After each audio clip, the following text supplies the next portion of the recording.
What is up, 2K crew? Yes, it is that time of the week again, and I cannot wait. No football, no problem. We got a lot of baseball on tap. We're gonna talk a little football. We have to talk about the Olympics. So with that being said, let's get started. I cannot wait. Let's go. Turbo and 2K show. That's right, ladies and gentlemen. Football is done. Football is done. Did take the week off last week, so it is good to be back in the saddle with you guys and gals. I cannot wait for one. I cannot wait. This is leading up to my favorite time of year. It's it's kind of starts the spring checklist, if you will. We've got pitchers and catchers reporting, which they have. Tomorrow we have our first spring training games on slate, so cannot wait for that. And we get March Madness, which is right around the corner, and then the Masters.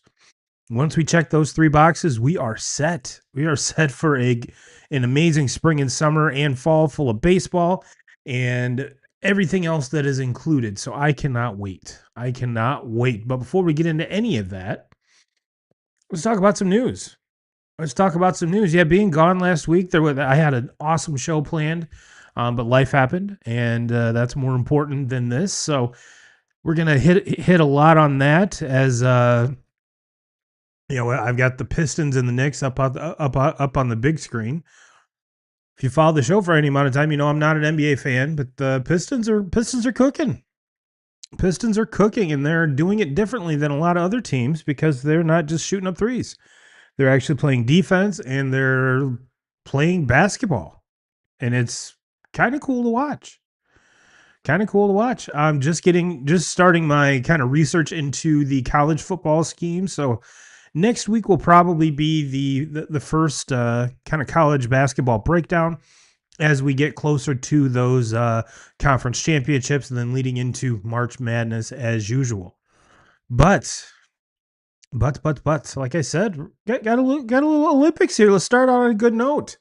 This is from the Detroit.Is. Michigan native Megan Keller wins gold for the Women's USA hockey team. Yes, the women were playing Team Canada for the gold medal. Going to overtime, 3v3, and USA comes out with a big win. Now, if we can just get the guys to do the same thing, sweeping hockey. Might as well.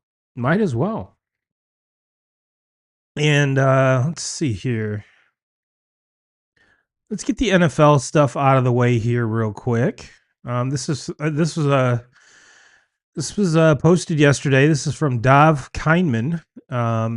Breaking: the Bears are expected to announce their intentions to build their stadium in Northwest Indiana per Chicago NFL. The Chicago Bears have officially agreed to relocate to Northwest Indiana, the Indiana Bears.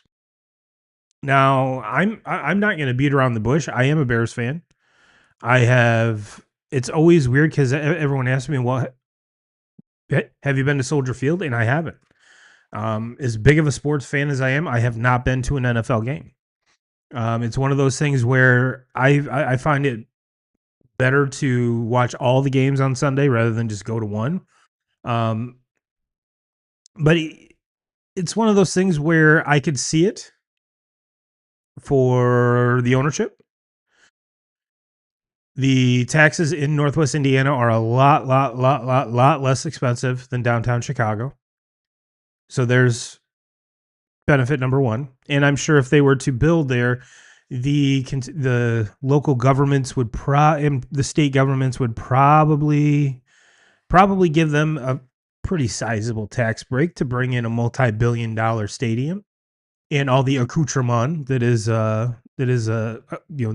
follows what is around an NFL stadium.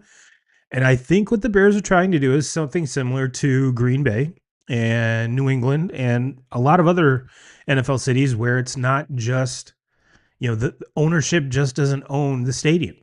They own everything around it. They own the shops, the restaurants, they own the hotels, they own everything. Like Patriot Place is what's around, excuse me, which is what's around Gillette Stadium. So why not? Why not? People are going to come into, into northern Indiana, or in this case, let's talk about New England, going to come into New England, and they're going to, whether they're coming from out of town or whatnot, they're going to spend their money. That's kind of what they planned on doing. So it's better, it's more beneficial for the ownership to own everything around the stadium. So it's kind of like double dipping. You and your buddies go to a Pats game, pop into one of the local bars within walking distance to the stadium, and it's probably owned by probably owned by Robert Kraft or his ownership group, or however that's titled. I'm not really sure. But if you want to stay in a hotel that's right near the stadium, probably the same thing. So it's like they're going to get you coming and going, and I don't blame ownership groups for trying to do this. Not at all. Not at all. The more money you can bring in, the better. And kind of in a very different scenario than what we talked about in the what the MLB has going on. Last time we met, if there wasn't a salary cap in football, this would be completely advantageous, because not only are you getting the concessions, the merch, the ticket prices, all of that, you're getting everything that surrounds it. So it's like a bing bang boom. We'll get you with a right and come back with a left. So I see where ownership is coming from, because if you look at what's surrounding Soldier Field, there's not a lot of stuff. There's not a lot of places to put hotels, to put restaurants, to put any other kind of attractions aside from Soldier Field. But I get it from the fans' perspective. Now, as a fan, probably the only benefit is I guarantee there's going to be a whole lot more parking I believe it's the Northwest Indiana, at least the general area that they're talking about is Gary. So I have a very good feeling that the parking is going to be a lot more plentiful, probably a little cheaper. And so as a fan, that's got to pump you up a little bit. The more modern amenities. Yeah. Yeah. So that's what comes with a new stadium. But it's one of those historic and culture filled franchises in the Bears that they've been around forever. Look at all the great historic names that have played on that field, been in that locker room, walk through those halls. There's a lot of nostalgia there. There's a lot of history there, and there's a lot of memories that a lot of people have had in the stands. I get that. I totally do. So it's one of those catch-22 things. It's like, okay, I get why fans are pissed. Absolutely. Because I'm one of those. I'm a diehard Red Sox fan.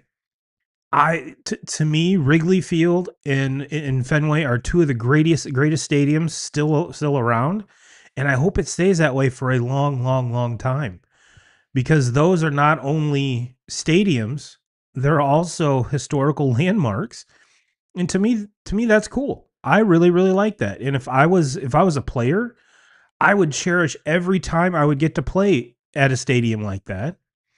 Now, I understand the size of an NFL player is vastly different than the size of a Major League Baseball player for the most part. So getting in and around and having more room is easier for smaller players than it is larger ones. I get that, but to me it's just one of those things that would be so cool, so cool. So do fans have a right to be pissed? Yeah, absolutely, absolutely. What I do think is weird that Indiana would have two NFL franchises, Colts and the Bears, if that is going to be the name of this Northern Indiana team, the Indiana Bears. I don't know. And especially with what the Bears have cooking right now, they have a they have a very good team. I'm not going to call them great quite yet. A very good team, a very good coach, and a very good quarterback right now that is, all things are pointing up. And for ownership to kind of come through and just, I guess you could say, slap fans in the face, that I would be pissed. They've been waiting a long time to have another good team aside from the weird occurrence with Rex Grossman leading you to the Super Bowl. That was definitely an odd case scenario, but it is what it is. And so, yeah, fans should be pissed. If you're ownership, you see this as a very good opportunity. But when it comes to opportunities like this, at what cost? Not only financially, like how much is it going to cost to relocate, rebuild, and all of that stuff, but as far as, we saw the absolute, just irateness when the Browns left. And yes, the Browns have come back. Well, the, they're a team. They're not really that good, but there's a team. And we saw for years that Cleveland didn't have a football team because they left and went to Baltimore. So is it gonna cause more angst by Chicago fans by moving the Bears to northwest Indiana than it would be how much money that you're potentially going to put in your pocket because of this, whole Bears complex that you're going to be, building? I don't know. I don't know. I'm definitely not a an economic guy by any means, but it's definitely worth considering. Definitely worth thinking about for sure. But do not Bears fans do not dismay. This could be the change that all Bears fans have been waiting for. And the classic Annie Agar tweet here: look on the bright side. Maybe the Indiana Bears will have a quarterback throw for 4,000 yards. Annie could not have said it any better. Touche and kudos to you. Perfect nail head situation. Sticking with the NFL, this is from Adam Schefter. Sources: Miami 8-time Pro Bowl wide receiver Tarik Hill is being released. He turns 32 on March 1st, is recovering from a dislocated knee and torn ACL, and now will be an unrestricted free agent for the first time in his career. His release will save the Dolphins $22.8 million this season. This is this has always been a very odd relationship with Tyreek Hill and the Dolphins.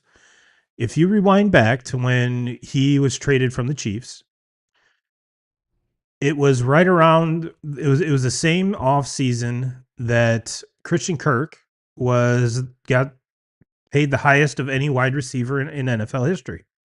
See how that ended. But that was the starting point of wide receivers getting into that $20 million a year mark. Was the same offseason that the Chiefs wouldn't either extend or re-sign Tyreek Hill for the price that he wanted. So he's like, all right, fine, get me out of here. So they traded him to Miami. Miami signed him up for that contract, and ever since then, I don't think it's went the way that Tyreek Hill kind of envisioned. It was the same time when they were drafting Tua. So it was one of these, is Tua's arm strength going to be able to keep up with the cheetah? Then shortly after that, they go out and get Jalen Waddle. So now you have two of the fastest wide receivers in the NFL. And it worked kind of at times for spurts. But for a 16 or 17 game season, it just never had the staying power. And we saw this relationship become rockier and rockier, kind of taking, kind of jabs at, Tyreek on Twitter would take jabs at the Dolphins organization, and just never really seemed like it was a good fit down there when they were losing. When they were winning and Tyreek was getting, 8 catches for 150 and two touchdowns, Tyreek was happy. Tyreek was happy. But since then, it's been a very rocky relationship, and it's the Dolphins have to do something drastic, which they have. They also cut Bradley Chubb. They're cutting a lot of players that made up the core of this roster for a handful of years. It was put together in hopes to, without Tom Brady at the helm in that division, it was one of those shit or get off the pot times where it's the Dolphins' time in the AFC East. It's no longer the Patriots, which it is now. And the ball was totally dropped on that. So that experiment failed. And I think ownership is like, we need a hard reset. We saw uh, Tua be benched last year. Now, and of course, with the injury to Tyreek Hill, we didn't see him a whole lot last year, and his time is up in Miami. Where will he land? That is going to be the case, and I have a feeling he's not going to get a contract until he's healthy, because that was a nasty, nasty knee injury. So the Tua time in Miami is over. But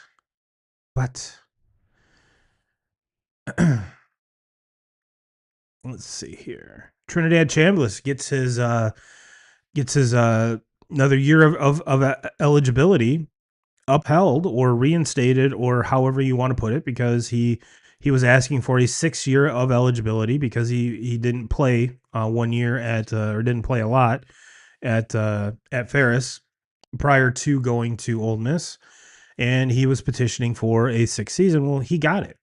He, after many appeals, he got it, and it just I'm pretty sure we talked about that, at least if it wasn't the last time we were together, the time before, about how this is just going to keep perpetuating, and players are going to be able to get however many years that they want. Remember, there was the 2020 season where they could play if they wanted to, or they could get another year of eligibility. And we've seen players play for 9 seasons, for crying out loud. So for Chambliss to have a 6th, it is what it is. It is what it is. But here's kind of a cool tweet, but there's some of it that's kind of weird.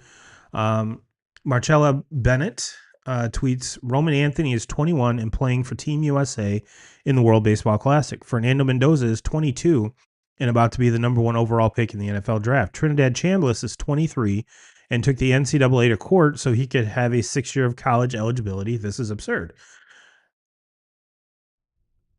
Now, Miss Bennett, I do have to point out a really, really viable fact here is that Roman Anthony did not go to college.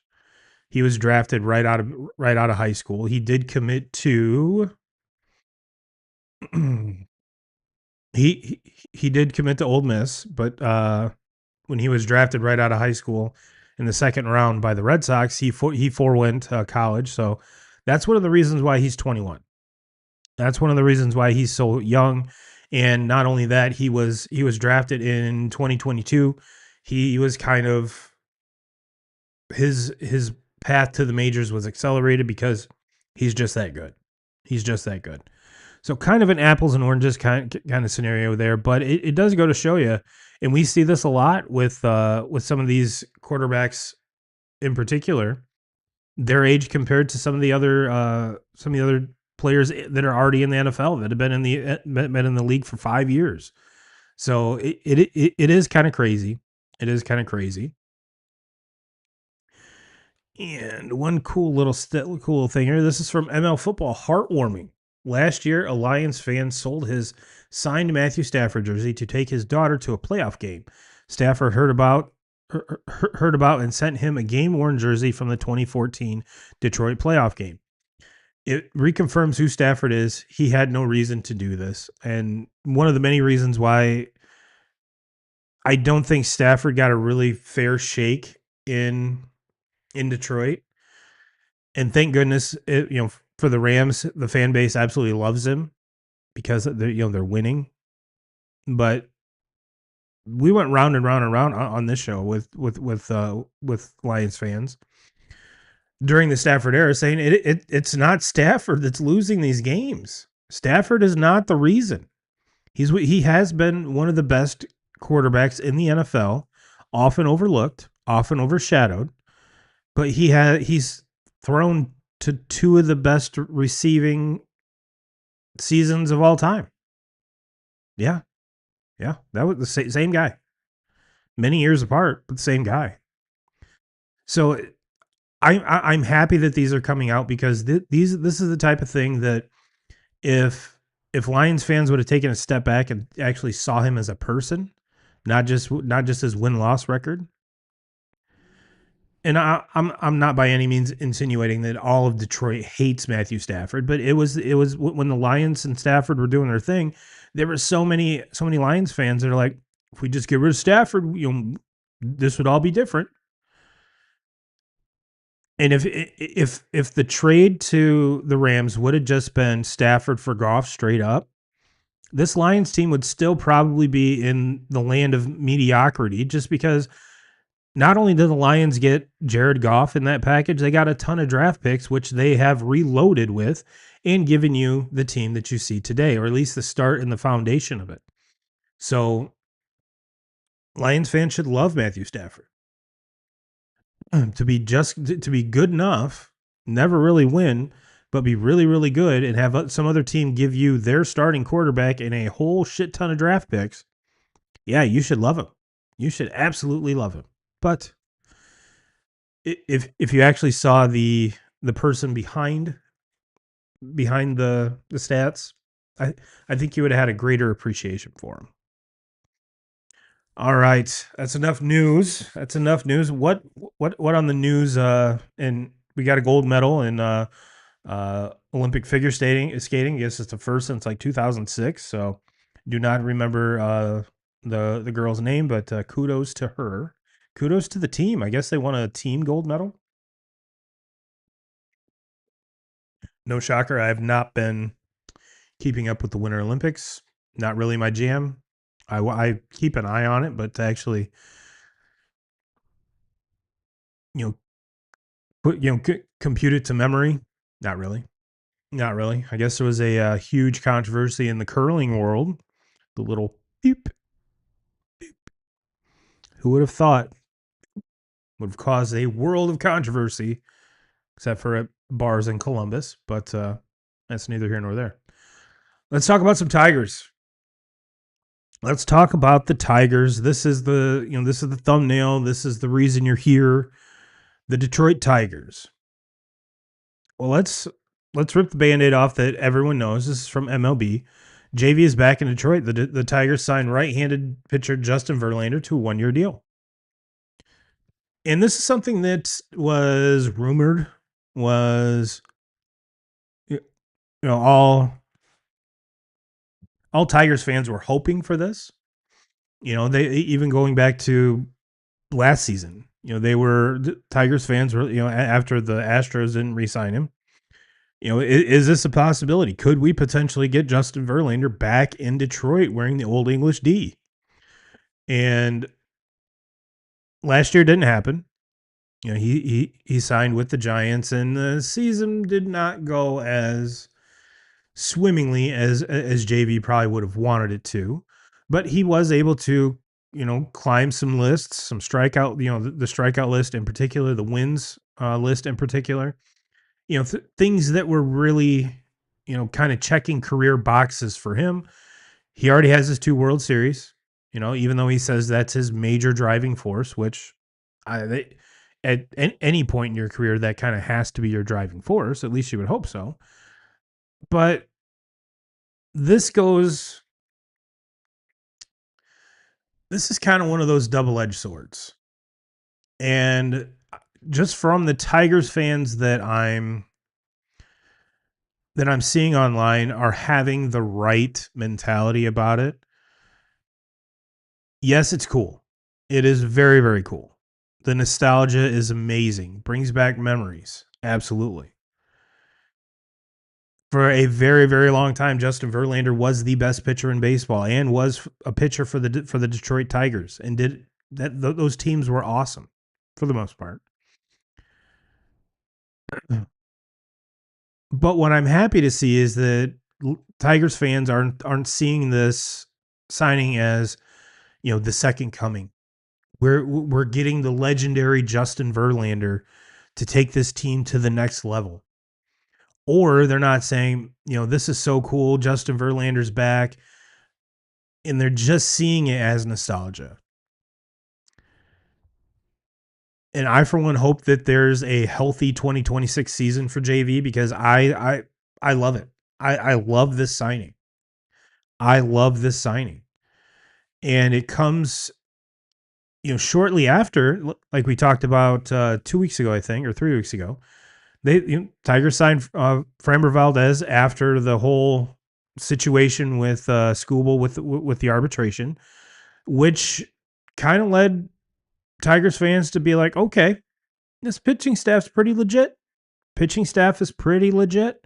We got arguably the best 1-2 punch in baseball, and this happens. Just Baseball tweets, Reese Olson will miss the entire 2026 season after undergoing surgery for a right shoulder labral repair per the team. And if you remember the slide that I showed you, it had the projected starting rotation for the Tigers being Skubal, Framber, Flaherty, Reese Olson, and Casey Mize. And with this is a big hit. This Reese Olson injury was a very, very big hit. Just because most of the top prospects for the Tigers are position players. They're not pitchers. So they committed a boatload of money to the top two guys in the rotation. And then all of a sudden, oh shit, we need some back of the rotation help. What do we do? Justin Verlander. He signs a 1 year, $13 million deal, which I think fits perfect. Fits absolutely perfect. Not too many teams can say they have a 3-time Cy Young Award winner as their number 5 starter. It's pretty legit. That is pretty legit. And when you're saying he's the number 5 starter, you're not expecting him to go out there and make 30 starts a year. You're not expecting him to strike out 200 guys. You're not expecting him to have a sub 3 RA. This is where you either get an aging veteran or you have, it's one of those cycle in spots for some of your starting pitching prospects to come in. So I love it. And if he's doing well, that gives those the starting pitching prospects at AAA and AA more time down there to develop, to hone their skills, to become major league ready. So you're buying a year for these prospects to kind of figure shit out. So for me, this is a no-brainer. This is a no-brainer. Now, I will say that some of the Tigers fans wanting them to go out and sign Scherzer, a little ridiculous. There was even rumors that the Tigers fans wanted Nick Castellanos back. Thank goodness that didn't happen. Not to say that Nick would be a bad fit, and Nick did a very good job here in Detroit. I just don't think it fits the vibe that the Tigers are trying to run out there. And ultimately, JV's reunited with his ex-World Series skipper in AJ Hinch. So I like it. I like it a lot. Now let's see what some of the other pundits, if you will, think about it. This is from Detroit Tigers. It says, I'm emotional. 2005 to 2026, the transformation of one young Justin Verlander into the grizzled vet that he is on the right. He's all grown up. Welcome back. Then we go to Steve Bullock. He tweets, I genuinely think Justin Verlander can convince Skubal to sign long-term with Detroit. Again, possible. I'm not saying it's completely outlandish. It's definitely possible. I think it's more of a, when they were going through the whole arbitration thing, it was more of the years, not the AAV that Skubal and Scott Boras were hung up on.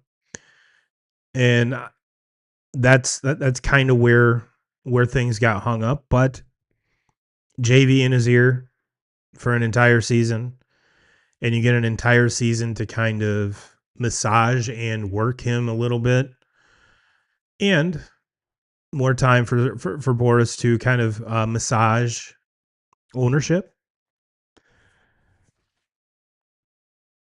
I think it's good all around. It's from Just Baseball. 5 Cy Young awards, 1 photo. Yeah, like I said, not too many squads are running their number 5 out that's 3-time Cy Young award winner. And they're also probably not running out 43-year-old pitchers either, but that's neither here nor there. And Will Birchfield tweeted Skubal on Verlander, quote, I'm selfish. I'm selfish. Selfishly, I'm like, he's my fucking teammate now. I'm getting goosebumps. It's a hero. When you look up to a guy that was playing when you were in high school, you put him on a pedestal that's way higher than everyone else. And now you get to share a clubhouse with him. And Skubal being able to pick JV's brain for an entire season, not a bad thing either. Not a bad thing. And most folks are going to be like, well, Scoobs really didn't need a whole lot of help in that aspect. I think if you can get better, you do anything you can to get better. And I think that's one of the major things that I think Tigers fans are hoping for is if there is a next step for Skubal, this is going to help put him over that edge. And I for one am very excited about it. And finally, this is Brad Galley. Justin Verlander called Scott Harris, Chris Ilitch, and AJ Hinch as soon as the season ended. He wanted to return to the Tigers. Quote, I grew up in front of the fans in Detroit. I grew up in Detroit, unquote, he said. There wasn't much room, but injuries happened, so he's here, back home. And I think that's how most everyone in Detroit is viewing this is, we got him back. We got him back. One last hoorah. Let's win one. At this point, it's not the Gipper, but you kind of get the idea. But this is awesome. This is awesome. And his personality, his work ethic is still the same. It's still the same going at 43 as it was early on. I mean, granted, I'm sure his age 43 warm-up routine and his daily and weekly routine has evolved since then, which is a good thing because, again, he's had the couple stints with his elbow and Tommy John, but aside from that, has been a very, very healthy guy. And if he can pass any of that information down as far as prevention, routines to add to Skubal's bag of tricks, I'm all for it. I am all for it. Now, there is one thing I did want to kind of compare here, and let's go over JV's season last year. Not all of the numbers are good, but there's some that are very acceptable. Let's put it that way. Like I said, this is with the Giants. He started 29 games, had a 4-11 record, and this was he's trying to get to that 300 win plateau. Will he get there? Not looking likely. But is it completely out of the question? Almost. Especially going 4-11 last year did not help matters any. Put up a 3.85 ERA. If he can give the Tigers a 3.85 ERA, they're going to be ecstatic. 152 innings. Love that. Even if you give me 130 as the number 4 or number 5 starter, I'm okay with that. 137 strikeouts. Had a whip of 1.36 and allowed 16 home runs in 29 starts. I like it. Goes on to say last year he recorded his 3,500th career strikeout. He averaged 93.9 miles per hour on his four-seam fastball. So it's definitely not the JV that he's probably not going to go 7, 8, 9 innings like he used to. So Tigers fans are probably going to have to get used to seeing him come out of the game a little bit earlier. But we even saw Skubal do that in the playoffs. Still not a fan of that. Still not a fan. So that's in this roster in Detroit is better than the roster was in San Francisco last year. The division is a whole lot easier than the Giants played in last year. So for JV to go 4-11, I think is going if he starts 29 games, his win-loss record will far surpass 4-11. I can almost guarantee that. So all in all, that and he knows how to pitch in the park. He knows how. Definitely not a hitter friendly ball, or definitely not a hitter friendly ballpark by any means. But I read you those stats to read you these stats. These are Clayton Kershaw stats from last year. Last year was, you know, Kershaw rode off into the sunset. He's been on 1-year deals with the Dodgers for the last handful of years, and he said, "Fine, I'm done. I'm done." And I think a lot of Dodgers fans were looking at their rotation going, at the start of the season. They're like, is Clayton Kershaw might get what, 15 starts, 10 starts? What kind of role is he going to play? Well, he ended up playing a big role because that starting staff, yet again, took many trips to the IL, many long trips on the IL. Were some of those planned? I don't know. Do a lot of people think that they were planned? Blake Snow? Yep. Yep. Yep. When you have the resources the Dodgers do, you could do that. You can do that. But last year, Kershaw started 23 games, or he appeared in 23 games, 2 starts and 1 relief appearance. Had an 11-2 record, a 3.36 ERA, 112 and 2/3 innings pitched, 84 strikeouts, and a 1.22 WHIP. So very similar stats to the line I just read you from Verlander, with the exception of the innings pitched and obviously the record at 11-2.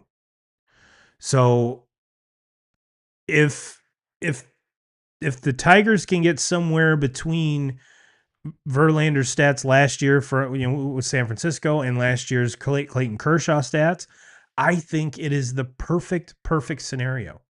And is it achievable? Yeah, I really do. Do I think he's going to go 11-2? Nope. Do I think he's going to go 4-11? Nope. I think he's going to be somewhere in between. Is he going to pitch 130, 150 innings or 112? I think it's somewhere in the middle. I think if you get everything in the middle of those two stat lines, I think you could project that's where you can project Justin Verlander at. And as your number 4 or 5 starter, yeah, give me that all day. Give me that all day. And let's see here. And of course, as JV continues to climb the strikeout list, I believe if he has another season comparable to last year, he might crack the top 5. I think 5 or 6. I can't remember which, but it's something that the Tigers can obviously contribute to along this season. Again, the wins total. Do I think he's ever going to get to 300? I don't think so. But it's one of those things where if Verlander can't get to it, will it ever be? Will that hill ever be climbed again? Doubtful. Especially the way pitchers are being used today. Doubtful. Very doubtful. So all in all, I think the Tigers are very well equipped, and Justin Verlander plugs a hole very similar to what Clayton Kershaw did for the Dodgers last year. And if there's a hole, if being a hole, a future Hall of Famer hole filler, that'll twist your tongue a little bit. It worked well for the Dodgers. Am I saying it's going to lead to the Tigers winning a World Series? Who knows? Who knows? Who knows? Just a couple other Tigers things that I did want to kind of pin a bow on here. And this is something, as a Red Sox fan, I kind of saw firsthand last year. And I figured I would give you my take on this. This is from the Detroit.Times. It reportedly seems, quote unquote, unlikely that Kevin McGonigal will make the Tigers opening day roster, per Evan Petzold. Now, why is this even a talking point? Well, McGonigal is the number 2 overall prospect in baseball, only behind the I believe his last name is Connor, the shortstop for the shortstop prospect for the Pittsburgh Pirates, and so he's a very very talented player, and could fill a spot that hasn't been the shortstop position for the Tigers has not been good for a long, long time. Long time. Long time. So this is a need for the Tigers. Now I completely understand, and if you followed along last year when 2Ks and I were talking about Roman Anthony for the Red Sox, why isn't he up? And in my opinion, he should have been up, should have broke camp with the team, should have been there the whole season. Yes, the Red Sox ended up making the playoffs, but for the last tail end of it without Roman Anthony, and I think possibly if he would have started the season off, had that many more plate appearances, and if he did happen to get the same injury at the same at bat mark, the Red Sox would have had him back prior to the postseason, and things might have been different. I don't know. But I think, especially in hindsight, looking back, where the Red Sox they no longer have the services of Alex Bregman, I think Roman could have learned a lot from him, even more. And so this is something that I think the Tigers team overall could benefit wholeheartedly if he's ready. If he's ready. Now we'll see once spring training games start, because Roman had an okay spring training last season. It wasn't until he got into AAA that's when it started just unleashing holy hell on baseballs. Both him and Marcelo Meyer were just on a tear. And this is a similar tear that McGonigal could pull off. And yes, I know that the way the contracts are with Major League Baseball, if you bring him up prior to a certain time, you lose a whole year of service, and he's 1 year closer to arbitration. But here's the thing: the arbitration and the whole contract setup in Major League Baseball could be vastly different this time next year, if there is baseball next year. So maximize him, get him up. Like I said, if he's ready. I haven't seen any of his swings. I haven't seen anything. I haven't been following that in depth, but I think that was a huge, huge misstep for the Red Sox last year, is not bringing up Roman Anthony sooner. Did they have a need? They had a need for the bat, but with the logjam of, which is still there, the logjam of outfielders that the Red Sox have and had, there really wasn't room for him. So, and it wasn't until Wilyer Abreu got hurt that they brought him up. So I understand that part of it, but when you have a guy that's that special, you make room. You make room for him. And yes, we went over that Roman's only 21 years old. He handles himself unlike any other 21-year-old I've ever seen. So in my eyes, he was definitely ready to break camp with the big league squad last season. Now, with McGonigal and the Tigers, this is something that I'm going to be keeping an eye on to see how he progresses through, how he's performing. And if I have a feeling that if he pushes the hand of the Tigers to be like, hey, I am ready, I am that guy, I need to be on this team, breaking camp. If he kicks the door down with his performance, of course, I think they have no choice. The only I guess benefit the Tigers have is they are by far the favorite to win their division. All the other teams in that division suck. I'll be perfect. I'm not even. You really can't sugarcoat it. Sucks. They're not good. There's good players, but the overall teams are bad. And those teams did not add the way that the Tigers did. And there's a lot of Tigers fans that were so pissed that they didn't do this and didn't do that. As I talked about, with the potential signings for the Red Sox, I'm not paying Pete Alonso what he got paid. I'm not paying Kyle Schwarber what he got paid. I don't blame these teams that are, I'm not going to say tweeners, but their chances of, especially when it comes to bats that have a ton of swing and miss, you're going to overpay for swing and miss just to get homers. And I think we're starting to see, yes, homers are awesome. Chicks dig the long ball. They always have. But I'm not, I have a feeling that it's going to come down to more of we saw Kyle Tucker, more of an all around player, doesn't have a whole lot of swing and miss, hits for average, hits for power, has speed, plays good defense, instead of just, a one trick pony. Now, you could argue that Schwarber does more than hit home runs, but he does swing and miss a lot, hits some doubles, gets you some walks. He's a huge vibes guy. Awesome dude. But if you're going to pay him like a premier hitter, I just don't see it. Would it have been cool to see him hit, massive bombs out of Comerica? Yeah. Yeah, absolutely. But there's no reason in hell why Tigers fans should have been mad that Pete Alonso did not end up with the team. You have Spencer Torkelson, who is basically Pete Alonso but younger and cheaper. So and plays better defense. So the signings that they made with especially with Framber Valdez, love it. So as it sits in the division, the Tigers are in a very, very good spot.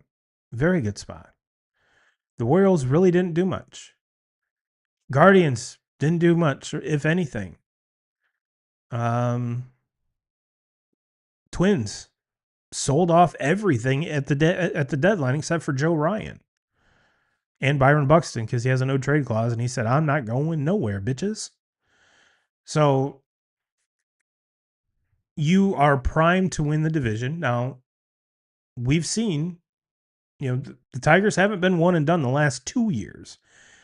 And when we talked about the Framber Valdez signing, this was the 1-2 punch, the guy that they needed behind Skubal, because when they got in the playoffs, it was, you absolutely have to win this Skubal start because we have no idea what you're going to get from our number 2 or our number 3.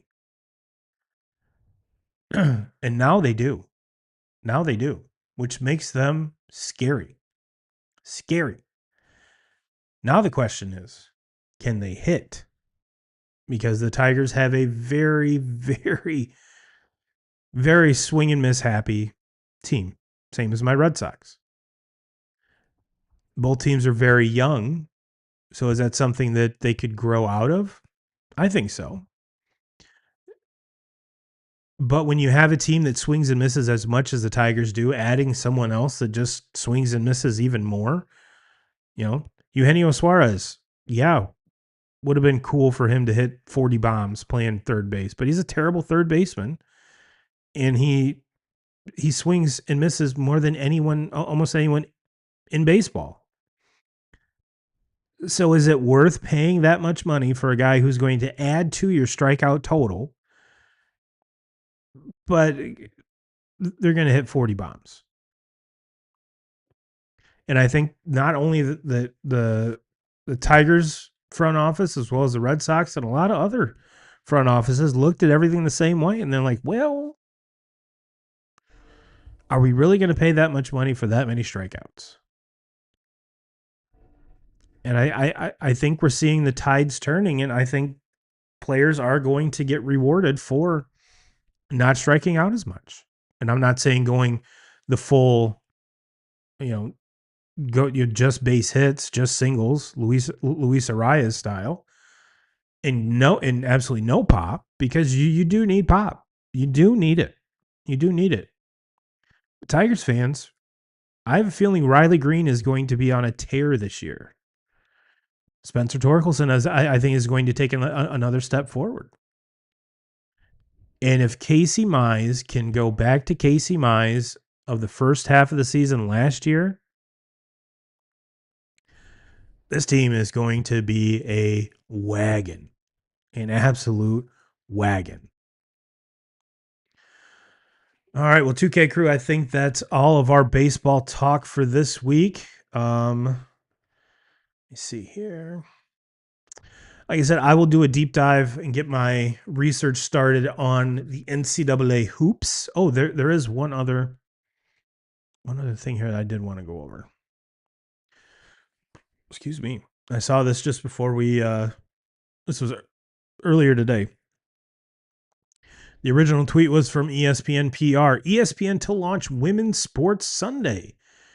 Debuting this summer, it's a first of its kind weekly primetime franchise showcasing the best women's sports in premium windows. Clay Travis retweeted this. It says ESPN announces we are replacing Major League Baseball's Sunday night primetime window with the WNBA.